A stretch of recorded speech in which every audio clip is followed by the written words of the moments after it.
This video details how to correctly planarize and land an RF or microwave probe on a sample landing pad.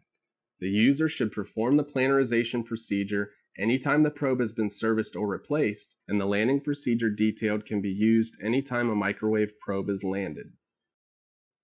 A typical RF or microwave probe has 3 GSG or ground signal ground contact points that are landed on a sample, where the signal transfers directly to the probe tip via the center conductor of a coaxial cable with no mechanism for blocking heat flowing with the electrical signal to the sample. This process will be performed on a Lakeshore GSG microwave probe.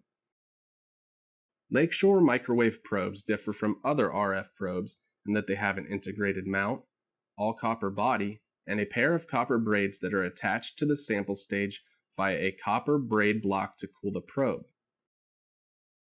This design provides key thermal cooling of the probe tip and blocks unwanted heat to the sample, and Lakeshore microwave probes are routinely cooled below 10 Kelvin in a CRX 4K probe station. In step 1, we will ensure the probe is visible through the viewport on the vacuum chamber, and then use the Z-axis micrometer to raise all probes above the sample stage enough to clear the sample landing pad. While visually observing through the vacuum chamber viewport, use the X-axis hand dial and Y-axis micrometers to position the probe tip over the sample landing pad.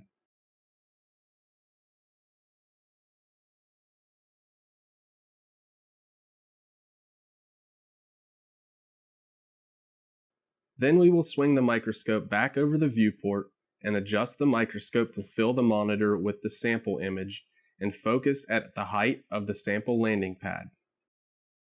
Use the Z-axis micrometer or Z-axis adjustment to lower the probe tip until the tip begins to come into focus at a height that is at least 3 to 4 millimeters above the sample.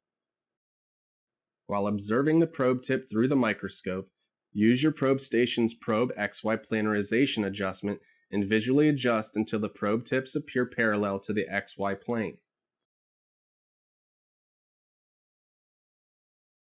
Check the angle by landing the probe, making contact to a metallic substrate, and then raising the probe.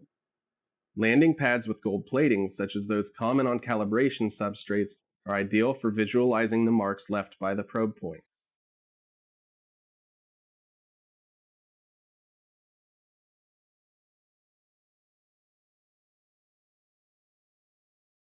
Marks made by the probe points on the metallization can be seen by the microscope at high magnification.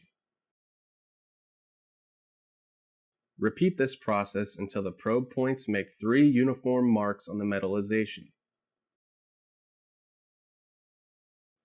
If the adjustment range of your probe station's probe XY planarization adjustment are inadequate, the probe must be manually rotated in the probe arm inside of the vacuum chamber by loosening the probe arm set screws and manually rotating the probe body. Once the probe has been properly planarized, 3 uniform marks can be seen on the metallization. Now that the probe has been planarized, the probe can be landed on a substrate.